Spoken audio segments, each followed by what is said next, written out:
Hey, Blake. Been working over there. Good.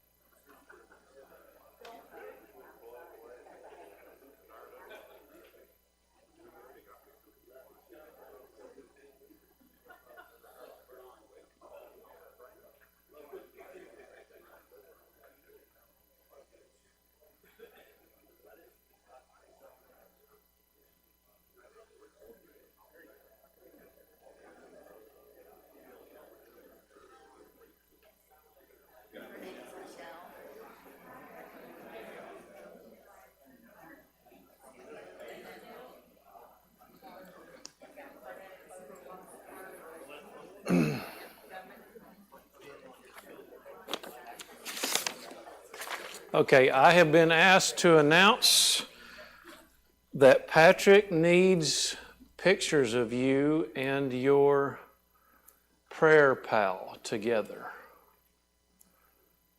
Just text them to Patrick,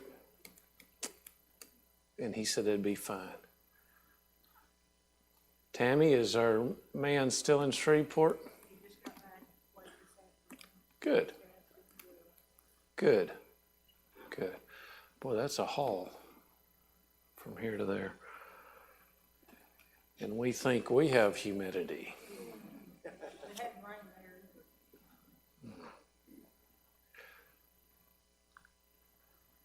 I'd never been out west until we went on our trip. And I was telling people, I was telling my mom and dad, and I said, you know, there it'd be 103, and you step in the sunlight, it's like someone's got a magnifying glass on you, but you step in the shade and you immediately feel a relief. Here, it's just hot as can be, and you can step under a shade tree, and it's still sticking to you. It's just a different heat.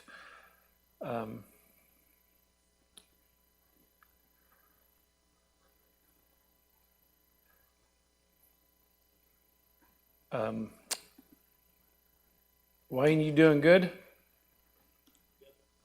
Okay. Is he telling the truth? Because I know how Wayne's like me. Yeah, I'm fine. I'm good. Good. Charlotte Gann went to the ER with Tia, but is back home now and doing all right. Jessica Matlock, Ed and Roxanne Berger's daughter, mammogram results were good. That's good. We've all known or been in that position where you're wondering, so it's good. And Taylor McElwain, age 17, John Lindsay's cousin, got to go home, but has 6 broken vertebrae, a broken arm, femur, and ankle. Surgery this week and needs prayers. And all I can say about that, I know nothing about it except pain. Need some still looking for someone to coordinate Wednesday night meals. Is that right? Okay, very good. The theme this year is Greek, right? Just kidding. Just kidding. Yeah, Tayton wants to go to eat at these Greek restaurants. I'm like, I have no clue. There's no clue. Lads Leaders registration is now extended to August 13th. Please use the QR code, and please get registered. Justin, that's a headache when you're trying to round people up and make sure they get registered. Please take care of that for Lindsay and Justin. Then there's a Lads Leader volunteer meeting on August 13th at 4. For those that do not have children participating but would like to be involved. Very good. You'll see a theme here, prayer pals, participating in lads. You know, I told Patrick, we were eating dinner one night, and we were talking about all this stuff, Rodney, and I said, let me tell you what your job is, Patrick, because he didn't ask me, but I said, I'm going to tell you anyway, because I got good ideas. I said, your job is to show these teenagers a relationship between Christianity and living a life, longevity of life in the adult world. We got to cross them over, and you guys all know Luke was big on that, and Patrick certainly drinks the Kool-Aid there with sticky faith. And so if you guys want to be involved with the Lads Leaders, please go to that meeting on August 13th. FYG Girls Night Out, August 11th. Jump starts August 18th to 19th. Anybody that wants to go help with chaperone that and lose a lot of sleep, you go right ahead. Kids for Christ Summer Parties August 12th at Creekside Park at the small pavilion. Hot dogs and water will be provided. And there's a sign-up sheet for other items. Please RSVP to April Rice by August 9th. And the August devotional for the youth group is at Wayne and Helen Carter. Following youth-led services on August 27th, and they're going to have Greek food, right, Wayne? All right, bad jokes. Today we're talking about God's perfection, the perfection of God. And real quick, I'm gonna talk about our trip a little bit in God's perfection and what I saw on our trip, and I want you to look for that as I go through these slides and tell you some stories. I really enjoyed Patrick's presentation, but there's just so much. There's so much there. There's just so much to glean from these things, and I know our people that went will be thinking about that throughout the year and bringing that up from time to time. But in Isaiah 55:9.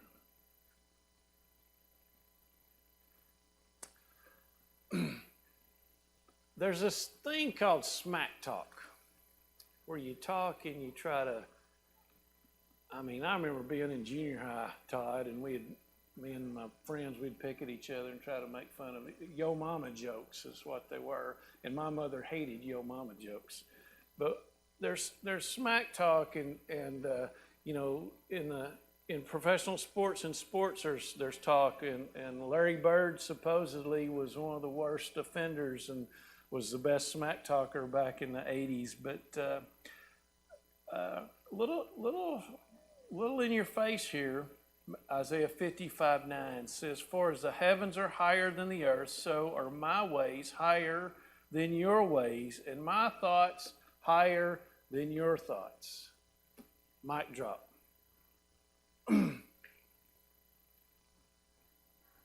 How can God roll in the Old Testament in some of these cities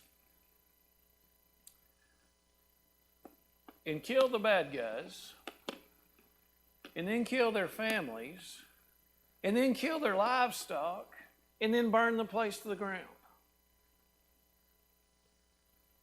What about the problem of Judas? And I know some of you guys have strong opinions on the problem of Judas. What about God hardening Pharaoh's heart? Standing outside looking in, some of these situations just don't, to our little human minds, just don't seem right or reasonable. But there's just some things you just have to trust. That's where you have to have faith. And some of you like reasoning these things out. I don't. It hurts my head. But some of you really enjoy and talk and like to debate about those things. And there's nothing wrong with that. That's great. But the bottom line is, a big part of our Christianity is faith that we have. We do not think or act as he acts. We cannot, in our limited state, emulate those behaviors of a God who is perfect in every good way. Basic to God's nature is, this is tough, Karen. Basic to God's nature is moral excellence. I struggle with moral excellence because, Mr. Berger, I get emotional. And emotion tends to trip logic and reason at times. We may only say he is perfect, but we are unable to fully understand what that means. We went to the Navajo Nation, and this is the morning we left, and we're supposed to leave at 6, and I had that van, that white van. You see Marion and Gina's rig. That white van was a van from the Southern Children's Home that I was driving, and it was pulled up there and ready. I'm like, Patrick, you gonna pull your van up there? And he goes, yeah. And he starts fooling around. Then he runs in his office. He comes back. Before I know it, he goes out of the parking lot, gets in his car and leaves. I said, what happened? He left the van keys at home. And I hated it for him. You know, if you ever led a group and did all this planning, and then you're the one. But I think we finally got on the road about 6:20. I don't know how he made it to Prairie Grove and back. But we got on the road at 6:20, and Amy, we made it all the way to the Loves in Silent Springs before someone had to stop. I don't know who, I don't remember who, but someone had to stop. But as you watch these and hear this story, I want you to think about God's perfection in our lives, in our church here. This was our destination, is the Kayente Church of Christ. You can see right here they've got some metal workings. These are like the Monument Valley, the monuments, the mittens and stuff like that. In fact, as you get into Kayente, the first stone monuments you start seeing are right up there on the right as you come in, and that's kind of the start of the monument trail. And over here you can't see it, but they also took iron and they made sheep, a bunch of sheep milling around, and there's something under there. I don't remember what it said, Karen, about the Good Shepherd. But this building is actually 3 blocks from the main road. There we are. We're excited to be there after that long trip. And, Patrick mentioned this Sunday night, but right on the other side, you can't see it, right around the corner here of this AC unit, there's a water spigot between that door and that AC unit. And every morning, I would come out that door, and there would be people there filling 2-liter pop bottles that they had long ago drank the pop out of, Brent, and took the wrapper off, and they were filling them with water because so many of them don't have running water at home. You can see we're there gathered around doing some planning. And, there's something, I didn't like it when people said, we're going to go do a VBS, we're doing a VBS. And I told Patrick, I said, don't just say we're doing a VBS. Because, Tammy, we went and we did a VBS. But let me tell you, it was a VBS. It wore you out. We put in like at least a week here getting ready every year for our VBS, and sometimes more time than that. And we get there Sunday night, and we're going to start Monday night. There's a lot of work to be done in about 18 hours to get that thing ready and going. And another thing that we did is we really focused on trying to get adults when we were trying to bring people into our VBS. My wife asked me to tell this story. I got up first morning, went for a run, and every house, as Patrick was talking about Sunday night, has a fence around it, Rodney, and every house has a dog in it. And do you know how I know, Charles, that they all have dogs in their fence? Because at 5 in the morning as I jogged out of that place, every dog came alive, Brandon, and woke the whole neighborhood up, and I felt bad. But these 3 dogs kind of hang out there on the compound, and they ran with me into town, and I started back, Blake, and I turned the corner and went down the straight stretch, and I'm like, which street was it? Because anytime I'm in a new place, Helen, and I do this, I'll lock in that street name, and I could not remember what street it was. And so I'm jogging along going, man, I'm wore out. I'm ready to get back and get some water. And about that time, the dogs took off and ran ahead of me, and they stopped on a street corner and waited on me. I was like, that's it. So sure enough, they let me back, and there's my cute dog story. This is our group. This was on Wednesday. We ran up to Monument Valley, which is just 18 miles away, and ate lunch. And right here's Evan and his family. This is, Karen, y'all remember his name? He's their youth minister. This is Evan's wife. And beside her is her sister. And her sister is married to DeCoven, thank you. I want to call him Devontae, and that's just wrong. D, very good, D, I like D. But he has got a lot of energy and is really fired up and doing a good work there with the church at Cayente. And this, if you turn around behind us, that was our view looking out over the monument area. And there you can see some of the background just behind us there. But it just amazed me on the way out there. God makes beauty everywhere. Now this isn't beautiful. I just had to put this in there. I don't know what this is. But that was in the parking lot in front of the grocery store that we were talking to people at. And it looked like someone took an old Airstream trailer, Mark, and tried to make an RV out of it. And there was actually someone in there walking around when I did this. But on the front it said, aliens are real or something. I can't remember. It had there's a sticker, that white, on the, you can see it and something about that. So who knows. We had a medical procedure as well. Collins there for a day or two had a loose tooth, and man, he fought his dad. He just would not let his dad touch that tooth, and finally, I don't know what Matt promised him, Justin, but he got him to let Matt pull his tooth, and so everybody was kind of relieved. We went out Monday, we went down to the grocery store, and in Cayenta there's one strip mall, and it's got a hardware store on one end, and it's got like a cell phone place, and then the grocery store, and then one of the two laundromats in town, and then a Subway at the end, and out in front of it was a McDonald's and a Taco Bell, and that's pretty much Cayente. There's two schools there, amazingly. There's a public school and there's a boarding school there. But you can see Philip talking to this family. I love this kid with the snow eating the ice cream there.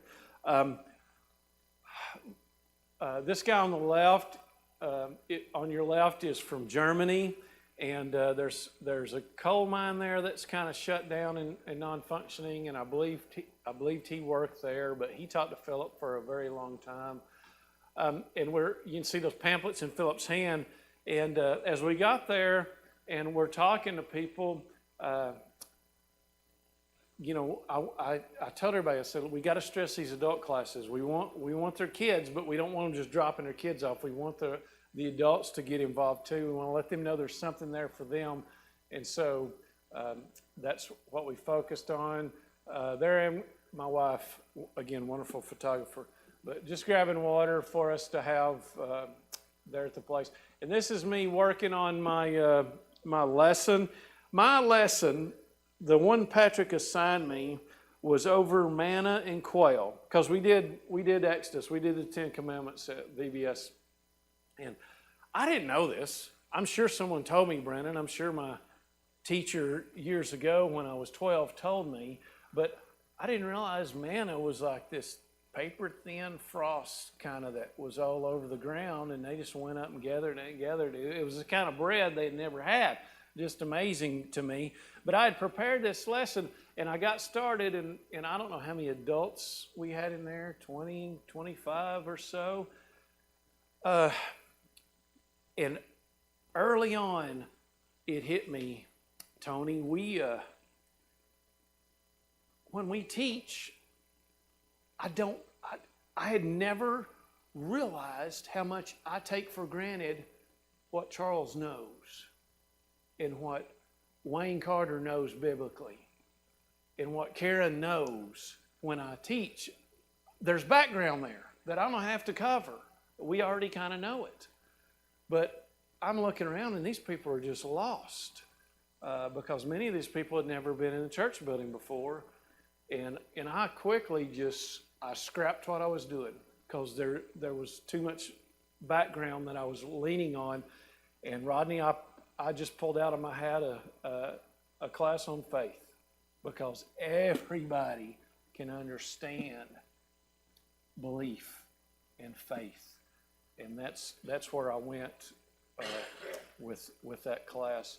But I had never been in that situation where just no Bible at all. This his name is Christopher, and when we were there handing out and talking to people, inviting them to VBS, he was leaning over against a pole, and there's a female security guard there at the grocery store, a really nice lady, and I said something to her about him. I said, "Is that okay that he's there?" And she goes, "Oh yeah, he comes every other month, and he's fine." And so I got to talking to Christopher, and he lives about an hour outside of town. And he comes to town every other month, and he buys groceries and stuff. But he makes these bracelets, and he sells them so that he can buy whatever he makes off of them. He buys hay for his cows and his horses to take back with him. But we prayed with Christopher that day. They had a van. They've got a van there at the church, and she made some signs up, and we hung them on the van on the road. You can see us sitting there getting ready, planning our day of what we're going to do with VBS. I don't know what Philip's doing. He's talking in every picture I've got going. I'm shocked by that. But you can see everyone there is, I wish he was here tonight. I'd pick on Nelson, you let him know what a good part of this he was. This gentleman back here, anybody recognize him? Of course not. You've probably never seen him in your life, have they, Tammy? He's a member of the Church of Christ from, and I don't remember what congregation, but around Oklahoma City. And he heard that we were coming, and he wants to bring a group out. And so he came and spent a few days with us to kind of see what we were doing and kind of figure things out and see what maybe their congregation could do going forward. But this is our auditorium. The baptistry is back here, but we've got TVs. They've got 2 TVs mounted on either side of the baptistry, and we turn the chairs around so that our actors could look up here and use these as teleprompters to read off their scripts and make things go a little bit smoother. This is of course a foyer. When they walk in, over on this side is the auditorium. Behind me here is 2 classrooms, and then over here is the kitchen area there at the building. Here's D out here. He's making us some fry bread. This is our first fry bread. And we're just amazed at them taking this dough and turning it into something that's good. And their flour, the fry bread we had Sunday night, Lindsay brought back some of their flour. Their flour's just different. We're not sure what, but it's different. It tastes different. But you can see here, Justin had made some pork tenderloin, and we were taking that fry bread, and Patrick was the first one to just dump everything on the fry bread, and he made him a big taco of that stuff. So he was I think he was excited that he had invented that. This is in the morning, us after breakfast, kind of planning our day and getting ready for what we needed to get done. You can see Hallie and Collins helping Tina set up the store. One day, I think Lindsay kind of figured out that they didn't have a food pantry, or they had one that was kind of empty. They just didn't have one, and so she wanted to make some food kits, and they went and got all the materials. And how many did we end up with? About 40, 20? Okay. Hey, I'm preacher camp, trying to help you. But we bagged all those up, got an assembly line going, and made those and left them there so that Evan could hand out to people in need. On Wednesday, they have a big farmers market in Kayenta. Again, the town's about 4,000 people. Justin, was this place not huge? It was huge. There were probably 6 or 8 of these aisles you see behind me, just vendors from all over with all kinds of things. We actually met a lady from Tuba City, which was 90 miles away, and her husband is an elder at the Church of Christ there, and she was there selling some jewelry. But we were there to pass out more pamphlets and keep inviting people to our VBS. And we started, first night I think we had 40, and last night was at 85? We hit 90 by night 4. So word of mouth had really grown. I took this picture because you can see this lady here is wearing a mask. You'll see later in some of our pictures, people still wearing masks. A lot of people there on the reservation wore masks. The way that the Navajos live is they live generationally.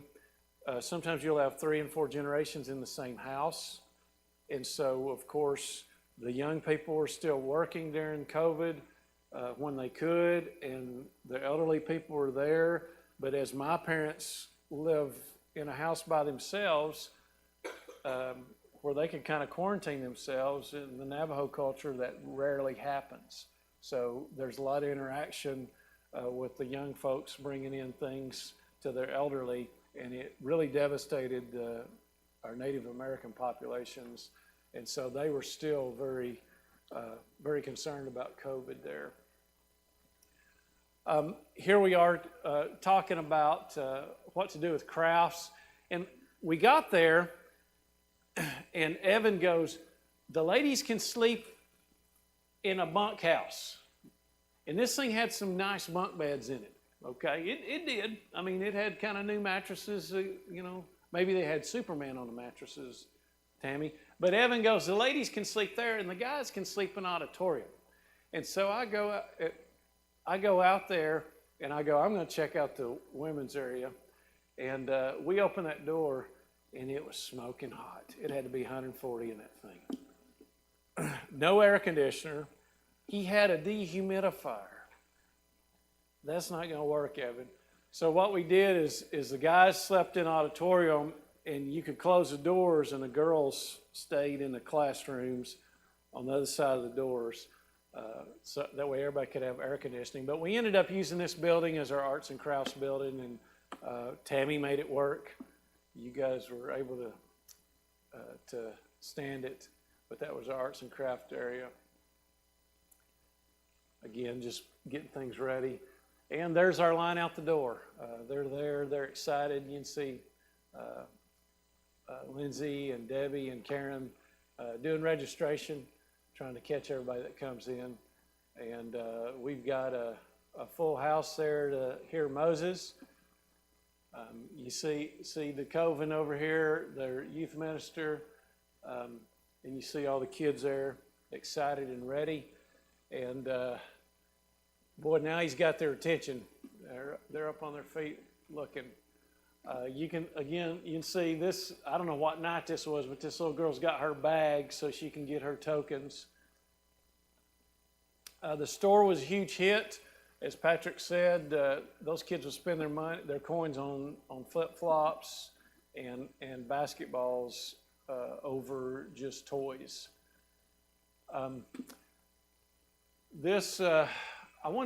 You can see again, here's a young lady wearing a mask, and this young man's wearing a mask. But this family right here, they live in Oregon. She's Navajo, and they were in for a couple of weeks because one of her relatives passed away and left them a house. And they were there looking at the house. Her husband has still got a couple of years before that he retires, but they were planning on coming down and living on the reservation once he retires. And I'll circle back to them in just a minute. This Yoda, this is a baby Yoda. And at that flea market you guys saw us at a while ago that was so big, we got there And we didn't bring much for the store. We just kind of brought leftovers from our VBS. And we were told there was a Walmart there, Kevin. And so we just go and buy all this stuff when we got there. We had money, we had funds, and we get there, there's no Walmart, there's no Dollar General. All they have is a hardware. And Rodney, this Ace Hardware has a whole aisle of fabric stuff. Because there's no place in town to get fabric. And it has a toy aisle, because there's no place in town to get toys. But as Tina pointed out in the video, the Hot Wheels were $7.50. It was crazy. So we had to be real selective. We looked for clearance stuff, and we just dibbled and dabbed and made it through. And the day we went to Grand Canyon on Thursday, we were able to stop in Tuba City at a Family Dollar and buy some more stuff. But we were getting low on things, and I saw this Baby Yoda at the flea market, and I knew a child would love it. And so I bought it, and it looked good, Mr. Berger. And the lady handed it to me, and it was covered in dog hair. And so that evening we got back, and I was taking duct tape trying to get that dog hair off, and Brandon, that didn't work. So I told Tina, I said, I'm going to the laundromat. I will be back in time for VBS. So I went and washed that thing, and sure enough, it went no problem. And this little girl brought it back the next day. So that just shows you what kind of things they like and are involved with. There you can see in the background, you see where Patrick is. That's one of the classrooms, kind of a theme room that we were using.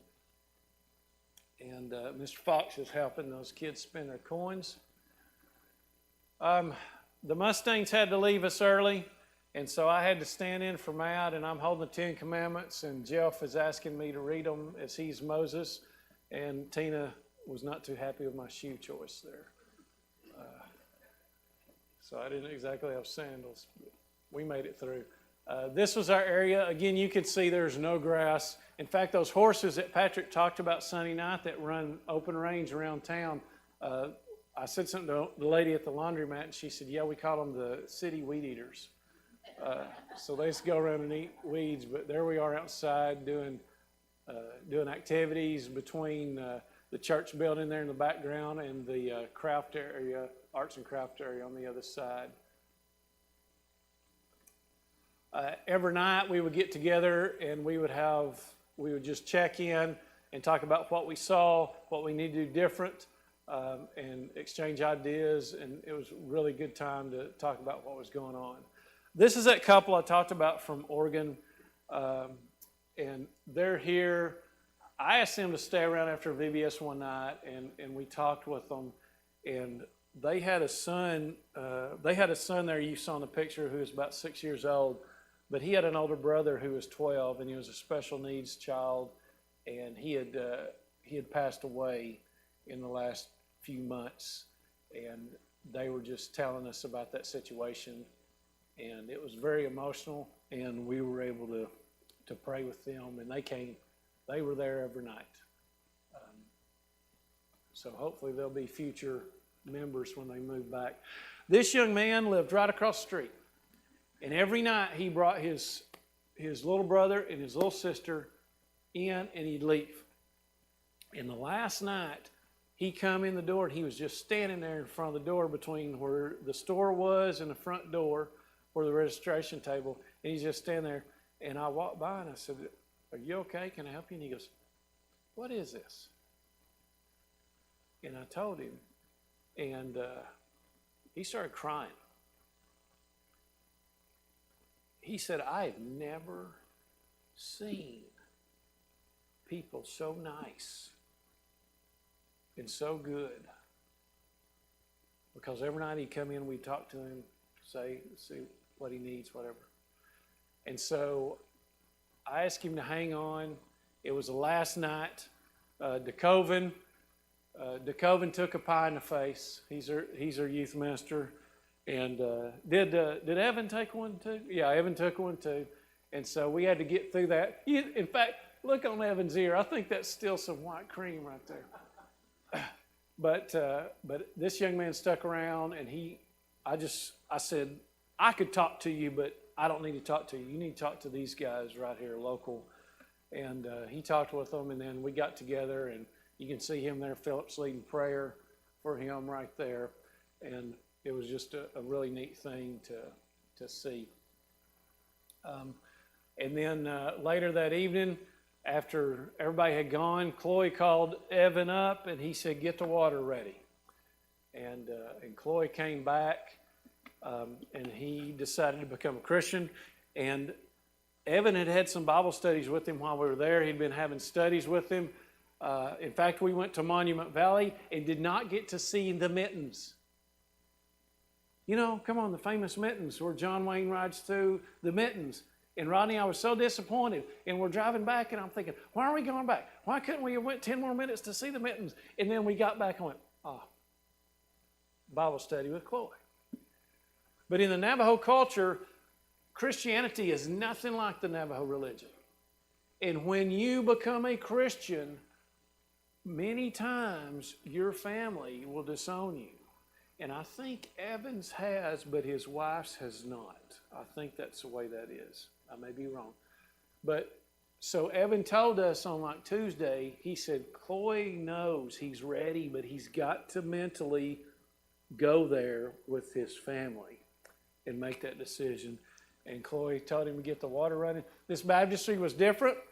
You stepped in the baptistry, but there was a bench seat. You had a place to put your legs, and then the person would sit down and just lean back. And so that was interesting. I'd never seen that before. But we got him baptized, and there's the crew. After he's baptized, there's Chloe right there.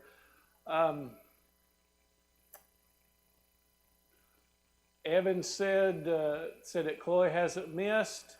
And also there was a grandfather and his 2 grandchildren that had never been, but they started coming there in VBS, and he said they haven't missed since we've left there.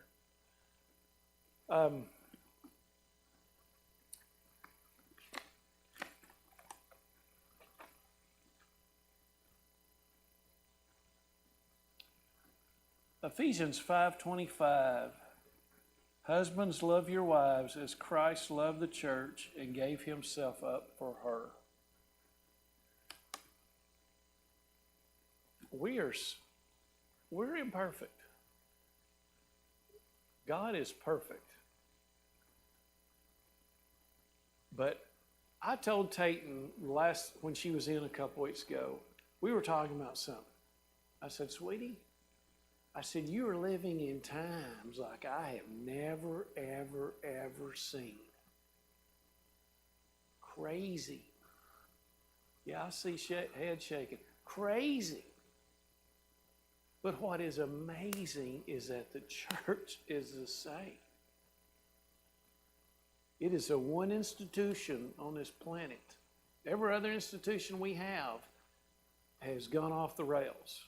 I don't know what you trust today, but the church is the same as it was 2,000 years ago.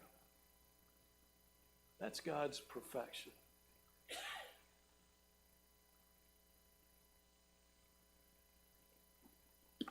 Any comments? Is the food any cheaper at food markets than the stores? You mean like at the flea market? Yeah. Yeah, it was reasonable there. Yeah, it was. You could get fry bread for like $1. But yeah, what was sad is the wages were way down. Again, that coal mine had closed. It was 500 jobs. I think Evan said like a year ago it closed down. But the wages were down, but boy, inflation was high. Everything was high. Extremely expensive.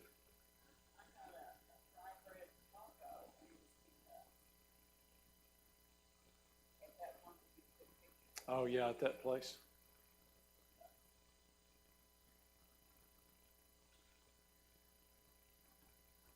All right. Well, thank y'all for playing.